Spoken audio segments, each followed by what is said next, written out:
అందరికీ నమస్కారం. నేను మీ మురళిని. ఈరోజు కిమ్స్ బొల్లేని హాస్పిటల్లో చీఫ్ కార్డియాలజిస్ట్ ఎన్ఎస్ రామరాజు గారితో మనం అడిగి తెలుసుకుందాం. సార్ నమస్కారం. నమస్కారం. ఎలా ఉన్నారు సార్? బాగున్నా అండి. సార్, అసలు ఇప్పుడు ప్రజెంట్ కాలంలో చిన్నపిల్లల దగ్గర నుంచి పెద్దవాళ్ళ వరకు ఈ గుండె జబ్బులు అనేవి సర్వసాధారణం అయిపోయాయి. అసలు ఎందుకు వస్తున్నాయి అంటే ఇప్పుడు ఈ కోవిడ్ ఆఫ్టర్ కోవిడ్ వస్తున్నాయి అంటారా, ఎప్పుడు ఇవి ఉన్నాయంటారా? అంటే కోవిడ్కి దీనికి డైరెక్ట్ రిలేషన్ అయితే లేదండి. అంటే ఇప్పటివరకు డాక్యుమెంట్ అయ్యి ప్రూవ్ అయినవి లేవు. చాలా స్టడీస్ చేశారు కోవిడ్కి రిలేటెడ్గా ఉన్నాయా అని. కొంతవరకు వాస్కులర్ ఈవెంట్స్ అంటే బ్రెయిన్ స్ట్రోక్స్, హార్ట్ అటాక్స్ ఆ టైంలో కొంతవరకు వచ్చినప్పుడు వాస్తవం. కానీ కోవిడ్ అనేది ఒక సునామీలాగా వచ్చిపోయింది తప్పించి కోవిడ్ తర్వాత పర్మనెంట్గా దాని ప్రభావాలు చాలా కాలం ఉండే జబ్బు అయితే ఇలా లేదు. అలాంటిది ఏం లేదు ప్రస్తుతం. కానీ in general by and large India is the capital for heart disease. ప్రపంచం మొత్తంలో సౌత్ ఏషియాలో that India, that south India is the world capital for heart disease. ఎందుకంటే దీనికి ముఖ్యమైన కారణం ఏంటంటే దీనికి ఒక ఆయన ఉన్నారు, వాళ్ళు డయాబెటీస్. సో ఈ డయాబెటీస్ అనేది ఏంటంటే విపరీతంగా పెరుగుతుంది ఇండియాలో. ఓకే, దానికి కారణాలు ఏదైనప్పటికి కూడా ఎప్పుడైతే డయాబెటీస్ పెరుగుతుందో ఈ డయాబెటీస్తో పాటు హార్ట్ డిసీజ్ కూడా పెరుగుతున్నాయి. సో దానివల్ల ముఖ్యమైన కారణం. సో ఇది కాకుండా కూడా ఇండియాలో ఈ మధ్య కాలంలో చాలా యంగ్ పీపుల్లో హార్ట్ అటాక్స్ అయ్యి రావడం చాలా ఎక్కువ చూస్తున్నాం. ఈ హార్ట్ అటాక్ యంగ్ పీపుల్లో వచ్చే వాటిలో వాళ్ళలో రిస్క్ ఫ్యాక్టర్స్ ఏమి ఉండవు. అంటే షుగరు అలాంటి, డయాబెటీస్, బ్లడ్ ప్రెషర్స్ అలాంటివి ఆల్ ఆఫ్ సడన్ వస్తాయి. దీనికి ఇది పర్టికులర్ కారణం అని గుర్తించడం అయితే కరెక్ట్గా జరగలేదు. కానీ బై అండ్ లార్జ్ మనం చూస్తున్న వాళ్ళలో ఏంటంటే మోస్ట్ ఆఫ్ ద టైమ్స్ ఈ స్ట్రెస్ రిలేటెడ్, అలవాట్లు రిలేటెడ్, ముఖ్యంగా యువతలో ఈ గంజా అని, డ్రింక్స్ అని, స్మోకింగ్ కల్చర్ మళ్ళీ విపరీతంగా పెరిగింది. ఒకప్పుడు ఈ ఇప్పుడు యువతలో drinking culture, late night parties, late night food habits, irregular food habits, junk food, western diet. వాడు ఎవడో ఇళ్లలో తినట్ల, సాయంత్రం అయ్యేసరికి ఏదో పార్టీలను అయ్యను రెస్టారెంట్ ఫుడ్స్, ఈ అక్కడి నుంచి ఇప్పుడు ఆన్లైన్ ఫుడ్ అనేది చాలా ఈజీ అయిపోయింది. ఇంతకుముందు ఎప్పుడో రెస్టారెంట్కి వెళ్ళి తినడానికి ఏదో వాళ్ళు వీక్లీ వన్స్ 15 రోజులకు ఒకసారి వెళ్ళడం తినడం ఇలాంటివి జరిగేది. ఏదో ఫ్రెండ్స్ పార్టీలకు. ఇవాళ తోచక తింటున్నారు. ఎప్పుడైతే ఈ అడల్టరేటెడ్ ఫుడ్ మనం బయట తిరిగే మనం హోటల్స్లో తినే ఫుడ్ అంతా కూడా జంక్ ఫుడ్, ఇదంతా కూడా adulterated food with very bad oils. ఇవన్నీ కూడా ఎప్పుడైతే సాయంత్రం అయ్యేసరికి వండుకోవడానికి బద్ధకం. కర్రీ పాయింట్లో ఫ్యామిలీస్ అయితే కర్రీలు తెచ్చుకున్నాను. ఈవెన్ లోయర్ సోషియో ఎకనామిక్ స్టేటస్లో కూడా ఇది కల్చర్ అయిపోయింది. ఇళ్లలో వంట మానేసి సాయంత్రం వెళ్తూ కర్రీ పాయింట్లో కర్రీలు తెచ్చుకోవడం, లేదంటే ఏదో ఈ ఆన్లైన్ ఛానల్స్ ద్వారా రెస్టారెంట్ నుంచి ఏదో స్టార్టర్స్, బిర్యానీలు ఏదో తెచ్చుకోవడం, తినడం, ఇవన్నీ బాగా అలవాటు అయిపోయింది. సో ఎప్పుడైతే ఈ జంక్ ఫుడ్ హ్యాబిట్స్ పెరుగుతున్నాయో they're all leading to heart disease. Okay, so healthy food నుంచి మనం అన్హెల్దీ ఫుడ్కి మారిపోతాం. అలాగే ఏంటంటే విపరీతం స్ట్రెస్ఫుల్ జాబ్స్ మనకి. ప్రతి జాబు టార్గెట్ ఓరియంటెడ్ జాబ్. ఏ జాబ్ కూడా నెలాఖరి వెళ్ళి ఖాళీ కూర్చొని లేదు పని చేసుకుంటే నెలాఖరికి జీతం వస్తుందని లేదు. మన టార్గెట్స్ లేదంటే మన అచీవ్మెంట్స్ సరిగ్గా లేకపోతే వచ్చే నెల ఉద్యోగం ఉంటుందా లేదా అనే పరిస్థితి ఇవాళ ఆల్మోస్ట్ ప్రతి ఎంప్లాయీలో ఉంది. ప్రతి ఎంప్లాయీలోనూ పరుగులతో మనం నిలబడాలి అన్న తపంతో పరిగెట్టే వాళ్ళే ప్రొఫెషనల్ ఎక్కువైపోయారు. ప్రతి ఏ ప్రొఫెషనల్ అయినా సరే మనం ఆ పరుగులు లేకపోతే జీవితంలో మనం నిలబడలేము. అంటే ఈ మానసిక ప్రశాంతత కూడా లేకపోవడం అనేది one of the 100% stress levels ఇవన్నీ కూడా ఖచ్చితంగా దాని మీద ప్రభావం చూపిస్తాయి. సరే, ఈ గుండె జబ్బుల్లో గ్యాస్ట్రిక్ కి గుండె జబ్బుకి ఏ విధమైన సంబంధం అనేది ఉందంటారా? గ్యాస్ట్రిక్ కి గుండె జబ్బుకి సంబంధం లేదు. ఓకే, కానీ గుండె జబ్బుని గ్యాస్ట్రిక్ అని అశ్రద్ధ చేసే ప్రమాదం అయితే ఉంది. ఎందుకంటే చాలామంది ల్యాక్ ఆఫ్ నాలెడ్జ్ మూలంగా ఇది నొప్పి వచ్చేసరికి అది ఫస్ట్ గ్యాస్ అని అనుకోవడం అలవాటు.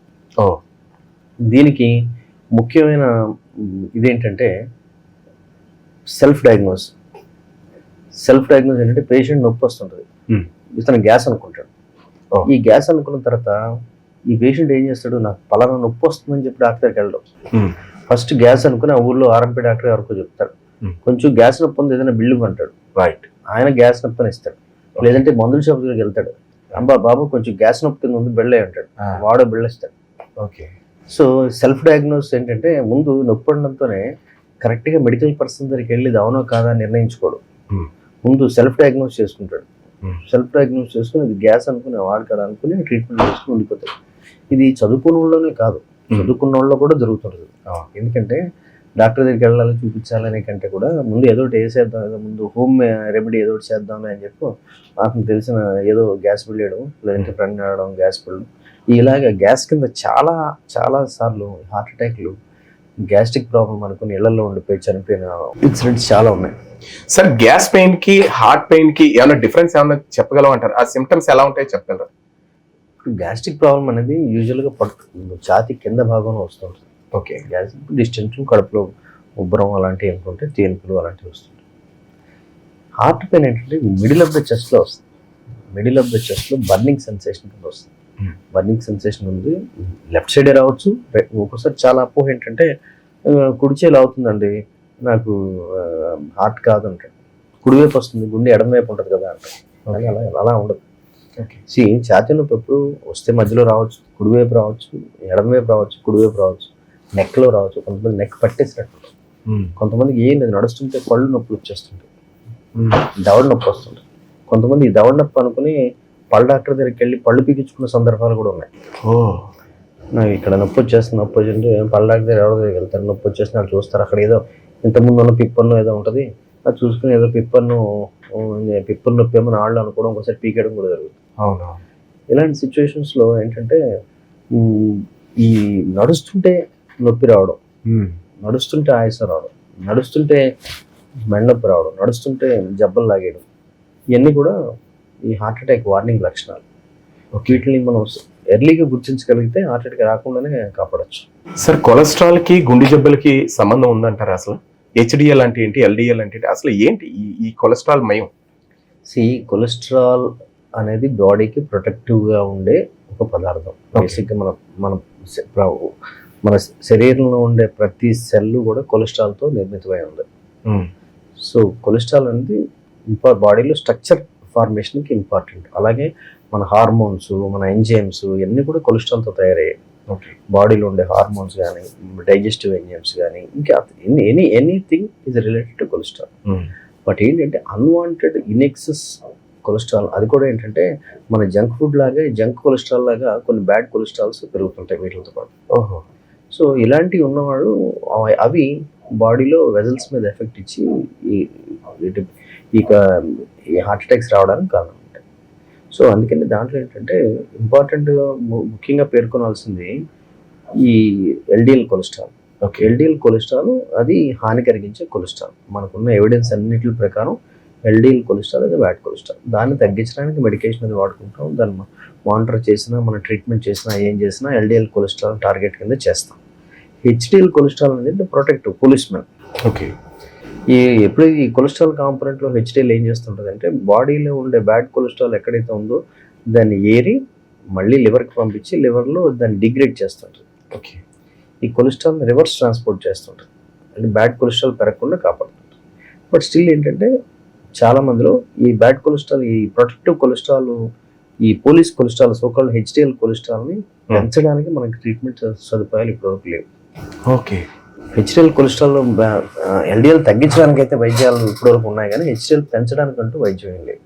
ఓన్లీ థింగ్ ఏంటంటే ఎక్సర్సైజు ఇలాంటివి చేయడం వల్ల హెచ్డిఎల్స్ పెరిగే అవకాశం ఉంది. సార్ అసలు గుండె జబ్బులు ఎన్ని రకాలు, ఏ స్టేజ్లో వస్తుంది, ఏ స్టేజ్లో వస్తే పక్కనున్న మనిషి కాపాడడానికి ఆస్కారం ఉంటుంది? అంటే గుండె జబ్బు రకాలంటే మనం ప్రత్యేకించి గుండెలో పుట్టుకతో వచ్చే ఉంటాయి, హార్ట్ అటాక్స్ ఉంటాయి, ఏమి ఉంటాయి, కండరాల జబ్బులు ఉంటాయి. మనం ముఖ్యంగా ఇక్కడ మనం పబ్లిక్కి తెలియాల్సిందల్లా ఏంటంటే హార్ట్ అటాక్ సంబంధించిన లక్షణాలే తెలియాలి. ఎందుకంటే మిగిలిన పబ్లిక్లో అవేర్నెస్ అరుదుగా వచ్చేవి, దానికి పబ్లిక్లో అవేర్నెస్ ఉన్న ఉపయోగం లేదు. ఓకే. హార్ట్ అటాక్స్ ముఖ్యంగా ఏంటంటే ఒక రోజులో వచ్చే జబ్బు కాదు, కానీ రావడం ఒక రోజులోనే ప్రజెంటేషన్ ఉంటుంది. దానికి ముందు చాలా మందిలో దాని తాలూకు లక్షణాలు ఉంటాయి. అంటే ముందు మీ మీద యుద్ధం చేస్తున్నారని చెప్తాది. చాలాసార్లు చెప్తారు.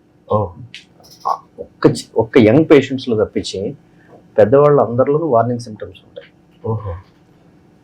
చిన్న పిల్లల్లో వచ్చే హార్ట్ అటాక్స్లో మాత్రం వార్నింగ్ సిమ్టమ్స్ ఉండవు. ఏం సార్ దానికి దీనికి ఏంటి తేడా? అంటే పెద్దవాళ్ళు వచ్చే హార్ట్ అటాక్ కొలెస్ట్రాల్ డిపాజిషన్ మూలంగా వచ్చే హార్ట్ అటాక్స్. ఓకే. వాళ్ళలో మనం యాంజియోగ్రామ్ చేస్తే 90% బ్లాక్స్, 80% బ్లాక్స్ అలాంటివి ఉంటాయి. ఓకే. అవి ఎప్పటి నుంచో సంవత్సరాల నుంచి పెరుగుకుంటుంటాయి. అవి పెరుగుకుంటున్నప్పుడు ఏంటంటే అది ఒక క్రిటికల్ స్టేజ్కి వెళ్ళిన తర్వాత నడుస్తుంటే ఆయాసం రావడం, నేను చెప్పినట్టు దావణ నొప్పి రావడం, ఛాతీ నొప్పి, ఆయాసం రావడం ఇలాంటివి జరుగుతుంటాయి. ఇలా వచ్చినప్పుడు ఏముందంటే అది మనం గుర్తించి మనం చేసి ట్రీట్ చేసి ఐడెంటిఫై చేసి ట్రీట్ చేయగలిగితే 90% మనం హార్ట్ అటాక్ రాకముందే మనం వైద్యం చేసి ప్రివెంట్ చేయొచ్చు. ఓకే. చిన్నపిల్లల్లో వచ్చే హార్ట్ అటాక్లకి లోపల కొలెస్ట్రాల్ డిపాజిషన్స్ ఏమి ఉండవు, చాలా నీట్గా ఉంటుంది. కేవలం ఏంటంటే సునామీలాగా వచ్చిపోతుంటుంది. సునామీ వచ్చినప్పుడు వచ్చే ప్రళయం వస్తుంది, వెళ్ళిపోయిన తర్వాత దాని తాలూకు డ్యామేజే మిగులుతుంది తప్పించి అక్కడ మళ్ళీ మనకేం కనపడదు. వచ్చింది వెళ్ళింది అనేది అక్కడ జరిగిన డ్యామేజ్ని చూస్తే చెప్పాలి తప్పించి అది వచ్చి వెళ్ళిన ఆనవాళ్ళు అయితే ఉండవు. సో అలాగా చిన్నపిల్లల్లో వచ్చే హార్ట్ అటాక్స్ ఇలా సునామీలో లోపల రక్తనాళం పొర టక్కని బ్రేక్ అవుద్ది, క్లాట్ ఫార్మ్ అవుతుంది, హార్ట్ అటాక్ వస్తుంది. ట్రీట్మెంట్ ఇచ్చిన వెంటనే కరిగిపోతే వెళ్ళిపోతుంది. కానీ దాని తాలూకు డ్యామేజ్ మాత్రం విపరీతంగా వదిలి వెళ్తుంది. థ్యాంక్ యూ సార్, మాకు తెలియని విషయాలు చాలా విషయాలు చెప్పారు. ధన్యవాదాలు. రైట్, విన్నారు కదా, మీరు కూడా ఎంతో ఆరోగ్యంగా ఉండండి. డాక్టర్ గారు చెప్పిన సూచనలు సలహాలు పాటించండి. Thank you so much.